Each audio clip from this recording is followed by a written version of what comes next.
அனைவருக்கும் வணக்கம். இன்றைக்கான கேள்வி என்னன்னா, பிரச்சனை என்று வரும்போது அதை முழுமையாக பொறுமையோடு சகித்து கொண்டு ஏற்றுக்கொண்டு இருப்பது சிறந்ததா, அதை எதிர்கொள்வது சிறந்ததா அப்படின்னு கேள்வி கேட்டிருக்காங்க. ரெண்டுமே சிறந்தது தான். இதுல ஒன்று சிறந்தது ஒன்று சிறந்தது இல்லை அப்படின்னு சொல்ல முடியாது. ரெண்டு பேருமே ரெண்டுமே சிறந்தது. அந்த ரெண்டையும் முழுசா புரிந்து கொண்டு ஏதோ ஒன்றை தன்னுடைய இயல்புக்கு ஏற்றவாறு அதை அவன் புரிந்து கொண்டு ஃபாலோ செஞ்சுட்டா ரெண்டுமே சிறந்தது. இந்த எதிர்கொள்வது அப்படிங்கிறது கர்மயோகத்துல வந்துடும். ஸோ எனக்கு ஒரு பிரச்சனை வந்துருச்சு, கேம் ஸ்டார்ட் ஆயிடுச்சு. ஸோ நான் ஃப்ரெண்ட்லி மேட்ச் விளையாடணும். அப்போ அதில் விருப்பு வெறுப்பு இல்லாமல், பலனை எதிர்பார்க்காமல், அகங்காரம் இல்லாமல் நான் அதை எதிர்கொள்ள வேண்டும் அப்படின்னு சொல்லப்படுகிறது. ஸோ அதனால அது கர்மயோகம், சூப்பராக பண்ணலாம், தப்பொன்னும் இல்லை. அதுவே முழுமையாக ஏற்றுக்கொண்டு பொறுமையாக இருந்து விடுவது அப்படின்னு பார்த்தோம்னா அது பக்தி யோகத்துல வந்துடும், சரண்டர்ல. ஸோ எல்லாம் நான் பொறுமையா இருக்கிறேன், அவன் செயலை செய்ய மாட்டான், அவனுக்கு பதிலாக கண்ணை செயலை செய்வான். அப்படிதான் அங்க இருக்கும். ஸோ துக்காராமுக்கு பதிலா கண்ணை அந்த செயலை செய்வார். அவர் எல்லாத்தையும் வித்துட்டு வந்துடுவார், ஓசி கொடுத்துட்டு வந்துடுவார்.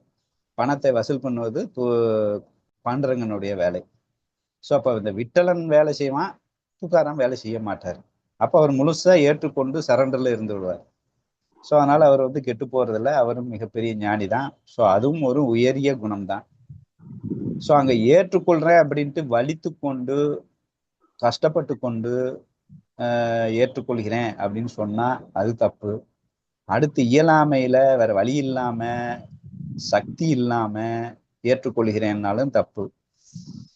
அடுத்து அறியாமையினால ஏற்றுக்கொள்கிறேன்னாலும் தப்பு. இப்போ முழுமையாக அதை கண்ணனின் பிரசாதமாக பாவித்து எந்த விதமான பாதிப்பும் இல்லாமல் பூரண அன்பில நிறைந்த மனதோடு ஏற்றுக்கொண்டால் அதுவும் தவறல்ல அப்படிங்கிறது எடுத்துக்கலாம். இதுல இன்னும் ரொம்ப டீப்பா நீங்க ஆழமா போனீங்கன்னா கண்ணை ரெண்டு விஷயமும் சேர்ந்து பண்ற மாதிரி தெரியுது. முதலில் சூதாடி விட்டு அவங்க தோத்துடுறாங்க, அப்புறம் தூதுக்கு போகும்போது வெறும் 5 வீடு மட்டும் தா அப்படின்னா ஏற்றுக்கொள்ளும் விஷயத்துல ரொம்ப முக்கியத்துவம் தர்ற மாதிரி தெரியுது. போதும், எதுக்கு சண்டை அப்படின்னு சொல்லிட்டு ஆக்சுவலா பாதிக்கு பாதி வரணும். ஆனா அப்படியே விட்டு கொடுத்துன்னா என்ன அர்த்தம்? அக்செப்ட் பண்ணிக்கலாம், சரி பரவாயில்ல, இப்போ நீ தரமாட்டேங்கிறியா, ஏற்றுக்கொள்கிறேன். சரி இதையும் தரமாட்டேங்கிறியா, ஏற்றுக்கொள்கிறேன். அப்ப கடைசி 5 தெரியவே கொடு, அதுவும் ஏற்றுக்கொள்கிறேன், தரமாட்டேன். கடைசியில 5 வீடாவது கொடு அப்படின்னு சொல்லியும் அங்கே ஏற்றுக்கொள்ளாத போது அங்கதான் எதிர்க்கும் அப்படின்னு ஒரு போர் துறக்கிறான். அப்ப அந்த ரெண்டையும் மிக்ஸ் பண்ணி தான் கண்ணனும் இருந்திருக்கான். ஏற்றுக்கொள்ளும் தன்மையும் கண்ணனிடம் இருக்கிறது, அந்த எதிர்த்து போரிடும் தன்மையும் கண்ணனிடம் இருக்கிறது. கண்ணன் இங்க முதலில் ஏற்றுக்கொண்டு அதுக்கப்புறம் போர் செய்தான். மதுரால பார்த்துக்கிட்டோம்னா அவர் ஜராசந்தன் பக்கத்து நாட்டுல இருந்து 17 முறை 18 முறை போர் தொடுக்கின்றான். அதை எதிர்த்து போரிட்டு போரிட்டு சண்டை போட்டு விடுகிறான். கடைசியில அதுல இருந்து என்ன வருது? சரின்ட்டு போரிடுவதை விட்டு விட்டு ஏற்றுக்கொள்ளும் தன்மைக்கு சென்று விடுகின்றான். அப்ப ஏற்றுக்கொள்ளும் தன்மையினால மதுராயை விட்டுட்டு அவன் துரோகத்துக்கு போயிடும். போப்ப என் கண்ட்ரியை நீயே எடுத்துக்கோ அப்படின்னு சொல்லிட்டு விட்டு கொடுத்துட்டு ஏற்றுக்கொண்டு அவன்கிட்ட சண்டை போடாம விட்டு கொடுத்துட்டு இவன் விலகி எங்கேயோ துவாரகைக்கு சென்று விடுகின்றான். அப்ப முதலில் சண்டையிட்டு பின்பு விட்டு கொடுப்பது, முதலில் விட்டு கொடுத்து பின்பு எதிர்கொள்வது அப்படின்னு கண்ணனின் லைஃப்ல வரும்போது அப்ப ஒரு சாதகனானவன் இரண்டிலும் இருக்க வேண்டும் அப்படின்னு புரியுது. ஸோ இதுல பொதுவா அடுத்தவன் சொல்றான், அடுத்தவன் அடுத்தவன் அப்படிங்கிற டிஸ்கஸ் பண்றதை விட எனக்கு நானே என் மனதை நான் ஏற்றுக்கொள்வதா, என் மனதை நான் எதிர்ப்பதா? ஏற்றுக்கொள்வதுன்னா அப்படியே விட்டு விடுவது, கண்டுகொள்ளாமல். எப்படி மதுரா விட்டுட்டு அவன் துராகிக்கு பண்ண எதுக்கல, சரி போ, இருந்துட்டு போட்டேன், என்னன்னு சொல்லிட்டு போ, எனக்கு அதுக்கு சம்பந்தம் இல்லைன்ட்டு விட்டு விடுவது. ஸோ அப்படி ஏற்றுக்கொண்டு என் மனதை விட்டு விடுவதா, இல்ல அதை எதிர்த்து தன் வழிப்படுத்தி அதை என் வழிக்கு கொண்டு வருவதா அப்படின்னு ஒரு கேள்வி கேட்டோம்னா இப்ப அந்த கண்ணன் லைஃப்ல நடந்தது நடக்கும். சில விஷயங்களில அதை எதிர்த்து வழிக்கு கொண்டு வந்து விடலாம். சில விஷயங்கள் மிகவும் ஆழமாக அது சப்கான்சியஸ் ஸ்ட்ராங்காக இருக்கும்போது அந்த குணாதீத நிலை அதில் ஒட்டாமல் இருந்து விடலாம். அதை வந்து எதுக்க முடியாது. ஸோ அதனால நான் ஒட்டாம இருந்துடுறேன் அப்படிங்கிற நிலைக்கு சென்று விடலாம். ஸோ அப்போ வந்து எதிர்த்து விட்டு ஏற்றுக்கொள்ளுதல் வருது. சில விஷயங்களை வந்து முதல்ல ஏற்றுக்கொள்வோம் அப்படின்னு பாக்குறோம். ஆனா அது வந்து இஷ்டத்துக்கு போய் தான் இஷ்டத்துக்கு தாண்டவம் ஆடிக்கிட்டே போயிட்டு இருக்கு. அப்போ ஒரு அடி கொடுத்தாதான் அதுக்கு வழி வரும். அப்படிங்கும்போது அதுக்கு ஒரு ஸ்டெப் எடுத்து அடி கொடுக்க வேண்டும் நேரிடுகிறது அப்படின்னு வருது. அப்போ இந்த ரெண்டுமே கலந்த கலவையா தான் இருக்கும். ஒன்று ஒன்று வேறுபடுத்தி பார்க்க வேண்டிய அவசியம் இல்லை. அப்போ ஒருவனுக்கு பூரணமாக ஏற்றுக்கொள்ளும் தன்மையும் இருக்க வேண்டும், பூரணமாக எதிர்க்கும் தன்மையும் இருக்க வேண்டும் என்பது உண்மை. ஏன் இப்போ ஒருத்தர் ஃப்ரெண்ட்லி மேட்ச் ஆடுறான், ஃப்ரெண்ட்லி மேட்ச் ஆடுறவன் எதுக்குறான் சொல்லியாச்சு. இந்த பெட் மேட்சுக்கும் ஃப்ரெண்ட்லி மேட்சுக்கும் என்ன வித்தியாசம்னா, எதிராளியை ஏற்றுக்கொள்ளாமல் அவனை பகையாக நினைத்து தான் வேற இவன் வேற என்று நினைத்து அவனை ஏற்றுக்கொள்ளாமல் அவனை விளையாட்டையும் சரி அவனையும் சரி ஏற்றுக்கொள்ளாமல் விளையாண்டா அது வந்து பெட் மேட்சா மாறிடுது. அவன் ஃப்ரெண்ட்லி மேட்ச் விளையாடுறான்னா அதுல பேஸ் என்ன இருக்கு? அவன் எதிர்த்து கொண்டிருக்கின்றான். ஆனா எதிர்க்கும் போது ஃப்ரெண்ட்லியாக எதிர்க்கிறான், அகங்காரம் இல்லாமல் எதிர்க்கின்றான், பலனை எதிர்பார்க்காமல் எதிர்க்கின்றான், அனைத்தையும் ஒன்றாக பார்த்து எதிர்க்கின்றான், எல்லாம் ஃப்ரெண்டாக நினைத்து எதிர்க்கின்றான் அப்படின்னு சொல்லும்போது அப்ப பேஸ்ல ஏற்றுக்கொள்ளும் மனப்பான்மை இருக்கு. அதன் அடிப்படையில எதிர்க்கும் போதுதான் அது ஞானமாகிறது. ஏற்றுக்கொள்ளும் மனப்பான்மை இல்லாமல் நான் எதிர்க்கும் போது அது பெட் மேட்சாக மாறுகிறது. அப்ப அந்த ஃப்ரெண்ட்லி மேட்சுக்குள்ள பூரணமா அடிப்படையில என்ன இருக்குன்னா முழுமையான ஏற்றுக்கொள்ளும் தன்மை இருக்கு. அதனாலதான் ரிசல்ட் என்ன ஆனாலும் கவலை இல்லை. ஏன்னா அங்கேயும் ரிசல்ட்டை ஏற்றுக்கொள்கிறான், ப்ரொசீஜர் தான் அவன் எதிர்க்கிறான். ஒரு ஹாஃப்ல பார்த்தா ரிசல்ட்டை ஏற்றுக்கொள்கிறான், ப்ரொசீஜரை எதிர்க்கிறான். அப்ப ஏற்றுக்கொள்ளும் தன்மை எந்த அளவுக்கு முக்கியமா இருக்கு. அப்ப அடுத்தவனை வந்து பகையா நினைக்கல, அங்கேயும் ஏற்றுக்கொள்மை இருக்கு. அடுத்து நான் என்கின்ற அகங்காரம் இல்லாமல் விளையாடுகின்றான். அப்ப நான் இல்லை அப்படின்னா அப்ப ஏற்றுக்கொள்ளும் தன்மை அங்க இருக்கு. ஆனால் எதிர்க்கின்றான். அப்போ முழுமையான ஏற்றுக்கொள்ளும் மனப்பான்மையில தான் எதிர்ப்பு இருக்கு. அப்படி இருந்தாதான் அது ஃப்ரெண்ட்லி மேட்ச்.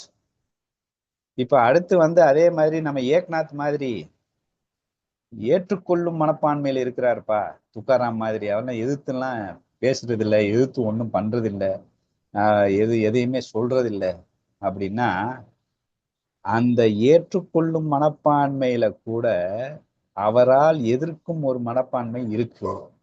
அது என்ன அப்படின்னா, அது எப்படி இப்ப உதாரணத்துக்கு இதை எப்படி புரிஞ்சுக்கலாம் அப்படின்னா, துப்புரவன் தோத்துடுறான். எப்படி தோத்தான்? ஏகநாத்து மேல துப்புறான் 108 தடவை. ஏகநாத்து ஏற்றுக்கொள்கிறார். அப்ப ஏற்றுக்கொண்ட அவன் ஜெயிச்சவன் தானே ஆயிட்டான்.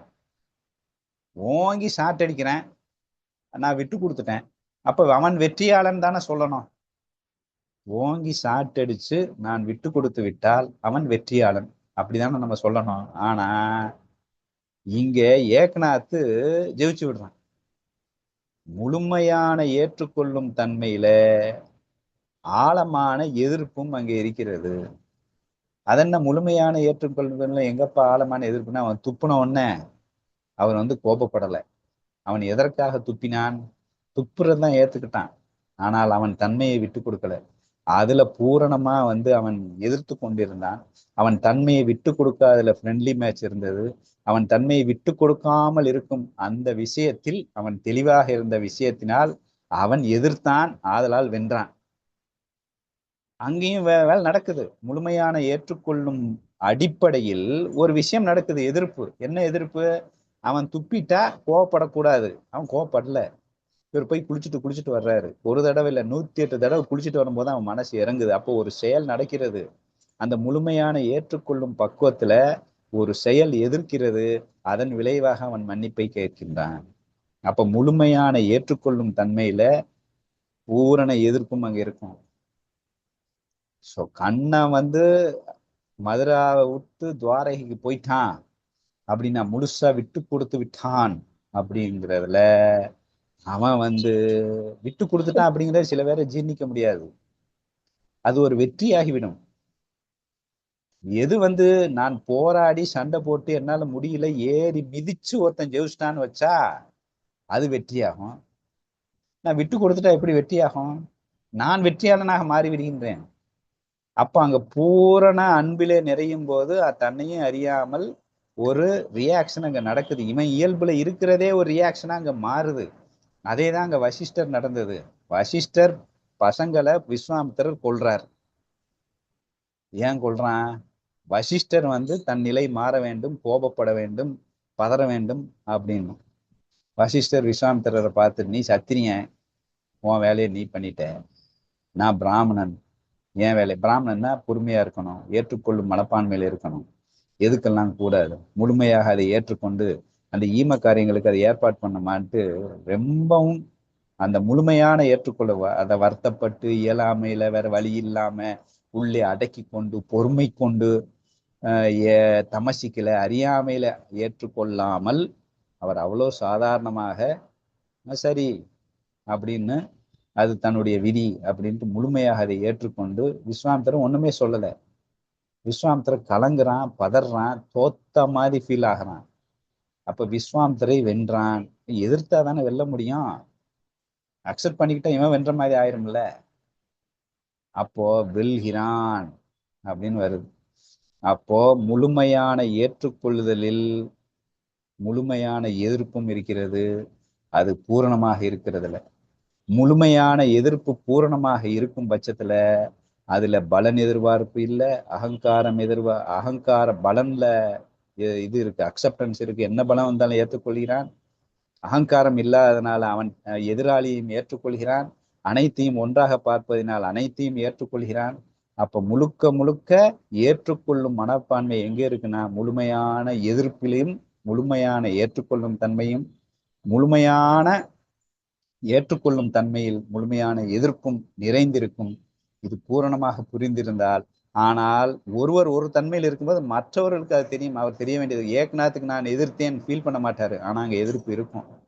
அதே மாதிரி ஃப்ரெண்ட்லி மேட்ச்ல நான் எதிர்த்தேன் சொல்லுவான், ஆனா அதுல முழுமையான ஏற்றுக்கொள்ளும் பக்குவம் இருக்கும். ஸோ அதை அவங்க ஃபீல் பண்றாங்களா இல்லையாங்கிறத பொறுத்து இந்த இரண்டும் மிக முக்கியமான ஒரு கேரக்டர். ஆனா அந்த இரண்டும் சேர்ந்தே இருக்கும்போது இன்னும் சூப்பரா இருக்கும் அந்த விளைவு. ஒன்றை விட்டு ஒன்று விலகும் போது ஒன்று பெட் மேட்ச் ஆகிறது. அதே மாதிரி எதிர்க்கும் தன்மை இல்லாமல் நான் ஏற்றுக்கொள்ளும் போது அது இயலாமையாகி தமசிக்காகி அறியாமையாகி அது கஷ்டப்பட வேண்டியது இருக்கு. ஸோ ரெண்டுமே கலந்து பூரணமாக இருக்கும் பட்சத்துல இது உயரிய கருத்தாக இருக்கும். ஸோ இதுதான் என்னுடைய பதில்.